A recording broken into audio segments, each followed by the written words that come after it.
Hello and welcome to yet another episode of Health Nuggets. My name is Aida Munzatsi and I thank you for always tuning in to Health Nuggets for an opportunity to learn and understand more on health matters. Now, May being Mental Health Awareness Month, today we focus on bipolar, a mental disorder associated with episodes of mood swings and energy levels, from very low depressive periods to extremely high manic episodes. Welcome, let's learn together. Health Nuggets starts now.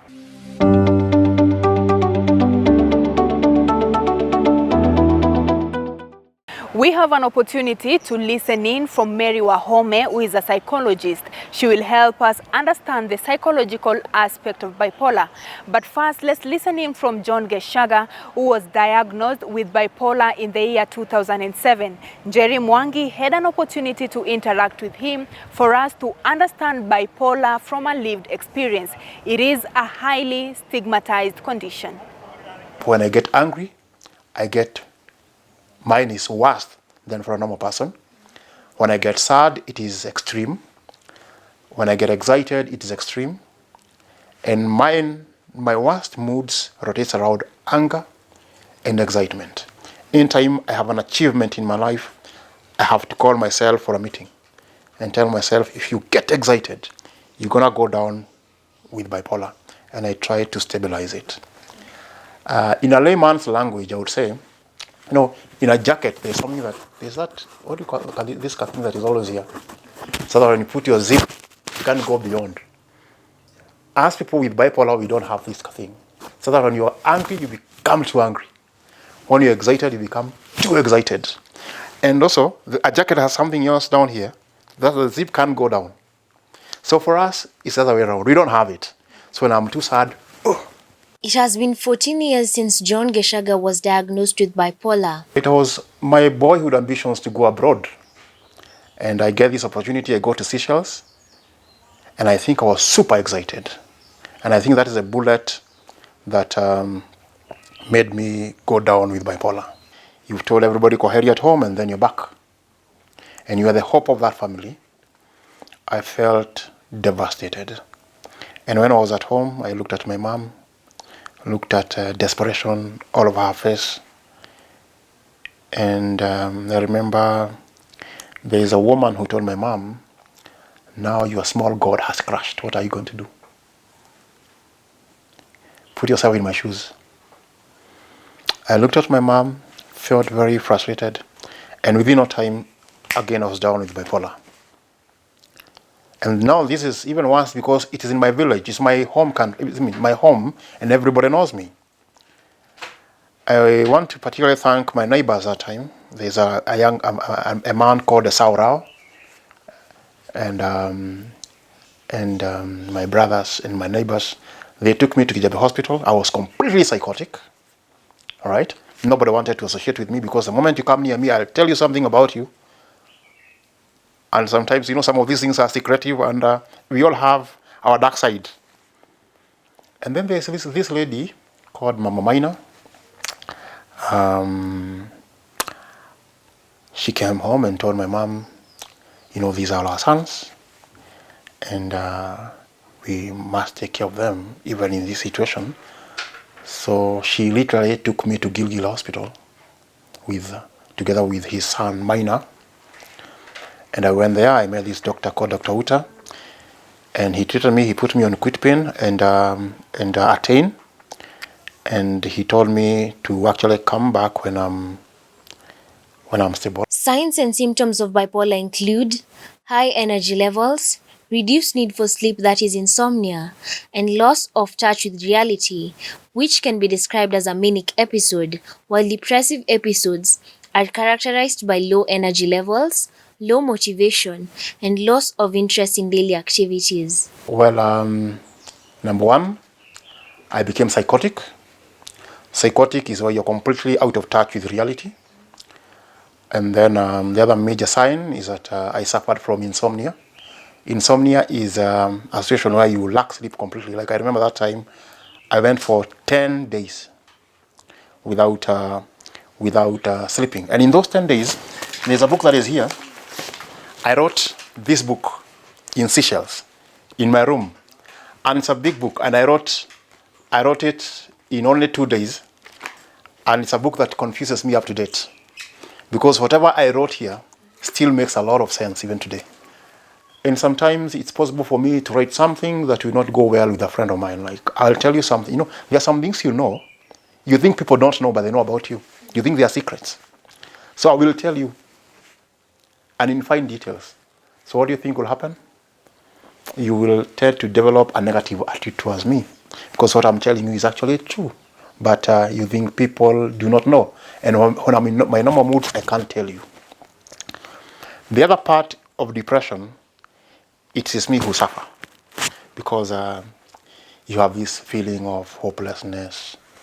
You feel like you're too down. You feel like you're worthless. You feel like you don't deserve to be alive. You know, you start counting your losses. And you are just too down. In fact, when I'm suffering from depression, it is possible for me to get in bed on Friday and wake up on Monday. I'm just there. And you think. But the good thing with me is it's just a temporary period. Then I arise, I count. What I focus on when I'm down there are the number of people that depends on me. And particularly my kids and my parents and my brothers and my friends. And I realize that they need me, and I wake up. Being a mental disorder, bipolar is a highly stigmatized condition, and according to Mr. Geshaga, he has lost opportunities in life, he has been rejected, and he has had to bear the consequences of all this. And within no time, in 2008, I got married to a very beautiful lady. And when she was only 2 weeks in my house, I was not staying here, there's like a small house down here. Again, I was down with bipolar. I have a young lady in my house who is not aware that is married to a madman. You know, they call us mad people.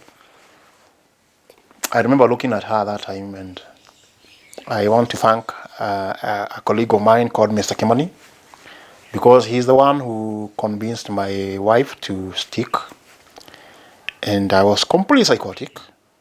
So again, because I was in denial all this time, I was not taking medication. So I found myself in Kiambu Hospital, and Mr. Kimani and my wife and my brothers kept on visiting me. Then I came back. And for a long time, I didn't suffer from bipolar. I would not mention the hospital. It would be unfair. And when I went to the washroom, do you know what I saw? There was a notice there. If you have never been to Madeira Hospital, please flush the toilet. What does that tell you?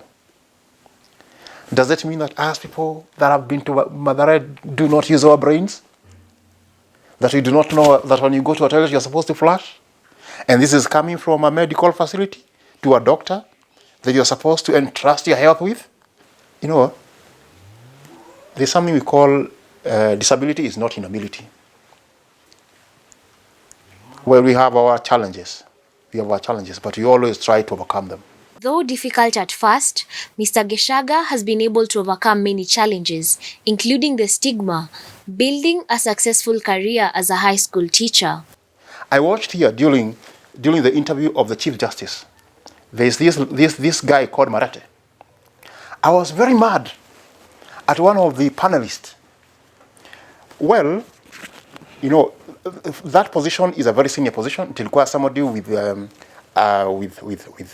very many attributes. But they really stressed on the fact that he has a mental disability card. If you have a mental disability card and you're a senior judge in this country, is it supposed to be a weakness or a strength? And it means you're a very strong person. You have surpassed all normal people and you are up there. He should have been congratulated. I'm not saying he should have been the Chief Justice, but that should not have been a point of discrimination. Because the way those questions were being asked, he was discriminated based on that. And that is very unfair. Some of us who are professionals, we teach and our students do very well. They pass. Like here they call me governor. Because I keep on telling them one time I want to be the governor of Kiambu. Well, I may never be. But the fact that I have bipolar should not bar me from being a governor. I'm one of those guys who goes online to look for people who've suffered from bipolar and what they have done for this world. I know. Like the owner of CNN is openly bipolar. Michael Jackson was bipolar. and very many other people. Mr. Gishaga explains the importance of a good support system, as he says he wouldn't be who he is today without the love, the support and the care of his family and his good friends. And I want to thank the President and the First Lady, because these are people who are in the front line fighting for people with mental disability. These are people who are personally, at a personal level, not even at the level of the presidency, at his personal level, and the First Lady are fighting for us and even funding Mathare National Hospital. I mean, Mathare Hospital for people with mental disability. And I also have a good support system from my friends who constantly call me, John, how are you doing, you know? And it gives me that desire to live and know there are people who care. If I meet you in the streets, is there anything written here that I have mental disorder? Would you ever tell? I look like a normal person. But I have issues, and I admit. And the reason why I admit is because for us who are able to access medication, for us who have good support system and who have mental condition, we must be a voice to the masses that are labeled abnormal outside there and that are labeled mad people, because these are our brothers, and we must fight for them. We have very many kids that are in the houses locked because they are a source of, what can I say, embarrassment to those families. Nobody chooses to be born with a mental condition. And even those who are normal, nothing assures you that you shall exit this earth when you're still normal. You might suffer from bipolar, you might suffer from depression, and when what you do unto others, might be done unto you that time. It's good to take care of these people.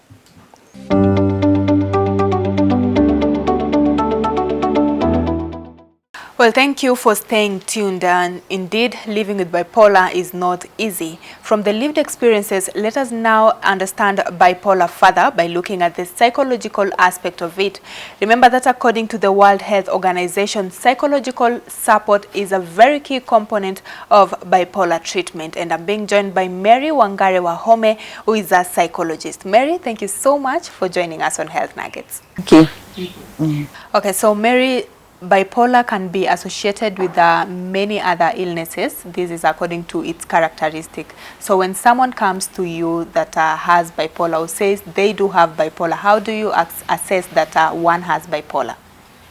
Bipolar is a mental illness that is mostly associated with very high ups and very low ups. You know, somebody may manifest in between.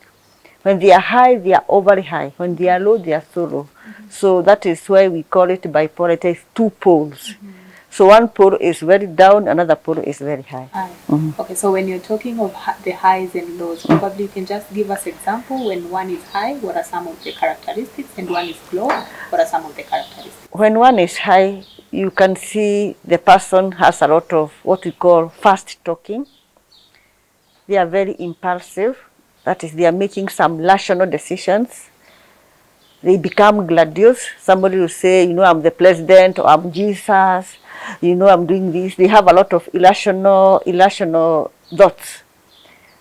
Their ideas are not normal. You know, somebody comes with ideas of what they want to do. They are very high, very excited. They are like in the heaven that time. They are very high. When they are low, they are now the opposite. They are so down, they don't even have the energy to do anything, even eating.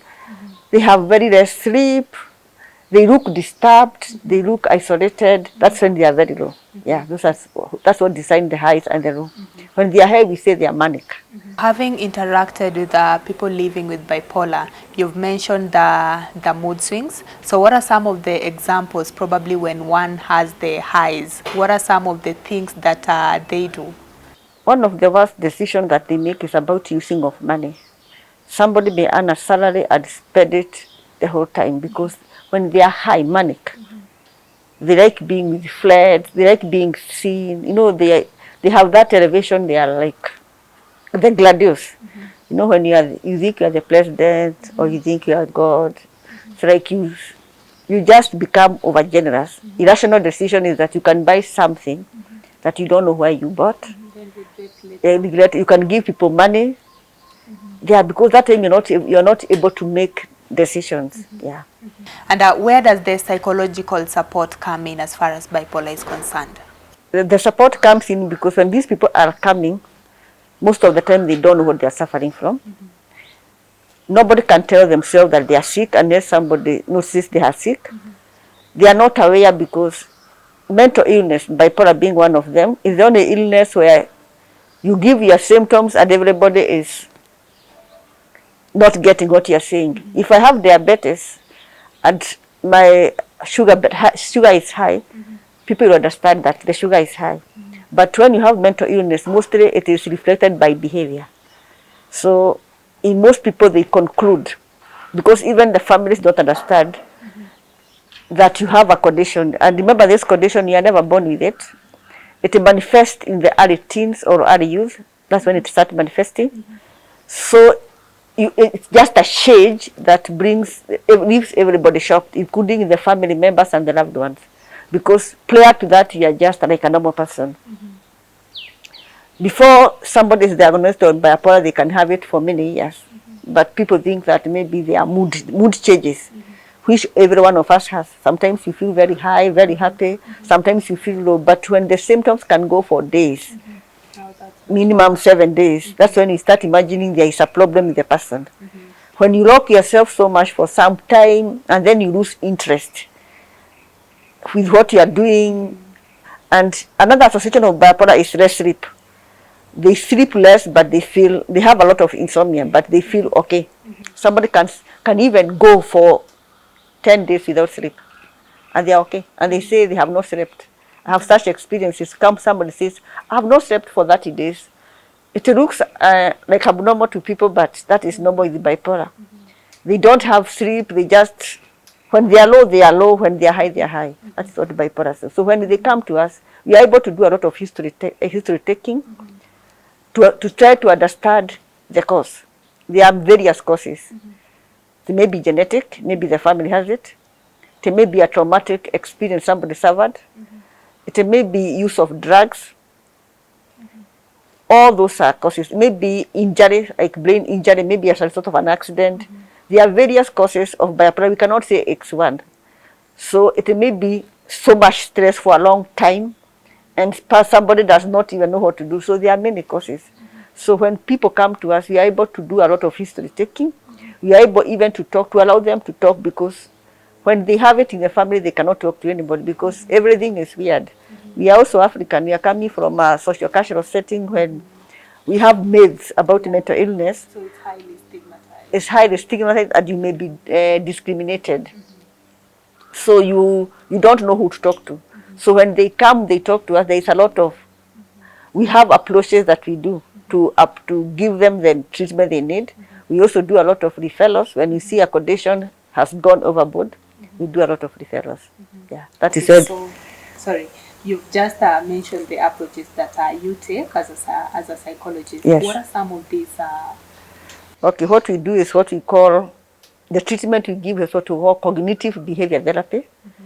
That is when we help the person change from being negative and the irrational things to being a bit positive. It is not an easy thing, it's a process. So psychological approach is not one day thing. Some people have been with us for even 3-4 years. It's a process because we are helping the person to change and to see life as they are. We also assure them that whatever they are experiencing is normal. I know that one will be quoted wrongly. It's normal because they are behaving, they are projecting what is in them. To the people outside, it's very abnormal, but going through the reaction in the person is very normal. So being high, being low, it's normal because they are sick. We have a problem when we don't see bipolar as a sickness. We see it as a spiritual thing. It's a sickness. So we also make the person know it's a sickness so that they can get the good treatment. When you don't make it a sickness, then it's a spiritual problem. It is very hard to treat. We tell them that bipolar is just like diabetes, just like high blood pressure. With the good treatment and care, they are able to recover from it. Yeah. So when they come, is what we give. We also give what we call psychoeducation. This one involves the families. Mental illness or any other illness, for it to be effective, the family member and friend must be aware what their loved one is going through. So we make the family understand that their child or their kin or their member is having a sickness, going through a phase, and with their love and support, they can help calm him. Because those reactions, we also make them understand the symptoms so that when they see them, they know the person is going down or the person needs care, treatment. They understand the person because when you do the intervention first, before they become very worse, it is very easy to help the person and to maintain the person, because mental illness or bipolar is not something that can be treated and you say you are out of it completely. There are areas when you have what we call a relapses. So we also help the person, what we call now the therapy. We help the person to understand themselves. The more you know yourself, the more you can tell when an attack is coming, when you are going down, the more you can understand your mood changes, and the more you can look for help. We also help them by joining them to groups where they can discuss with the people who are like them, and they discover that they are not alone. Because most of the time when people are coming, they say, I am the only one. Nobody understands me. I think I'm abnormal, I think I'm hot. But when they see others like them, they are able to cope. They are able to learn from each other's experiences and able to cope. Yes. Okay. What's your advice to someone living with bipolar, their caregiver, and even the society at large, maybe just to do away with the stigmatization and discrimination? One of the things we tell them is that bipolar is a sickness. It needs treatment. People also need to understand about bipolar. Where counseling comes, or what we call therapy comes, is to make the people understand. It's a long process. It's a process. You cannot fix a person. You have to go through a process. And through the process, you understand the person. You'll be able to know when they are going out, when they are going down, when they are up. So it's a process. So people should learn. They should also be accommodative, allow these people to be integrated back to society. Because even according to the World Health Organization, we have what we call the lives of people with mental illness. And one of the clauses is saying that they want people to be treated in the communities, not in the facilities, because we have discovered this is a long-time sickness, so you cannot manage to have somebody in the hospital the way of their life. With good, proper and management, seeing an expert, somebody who understands these things, the people are able to lead normal lives. They are able to have families, to have careers, to continue with their education. So the disruption may come, but after some time they're able to stabilize and go back to normal life. It's not a situation that you say it is out of treatment, out of hopelessness. There's a lot of hope. Yeah, that's why you come in and there is not hope, there is hope. Yes. Okay. Thank you so much for your time, Mary. Bipolar is a condition associated with very low depressive periods to extremely high manic episodes. And as you've heard, it's good to understand and embrace those living with bipolar, especially during the mood swing episodes. I'm glad that you tuned in, and I hope you're more informed not just about bipolar but mental health at large. See you again next Monday. My name is Aida Munzatsi. Be healthy, stay healthy, and always remember, your health matters.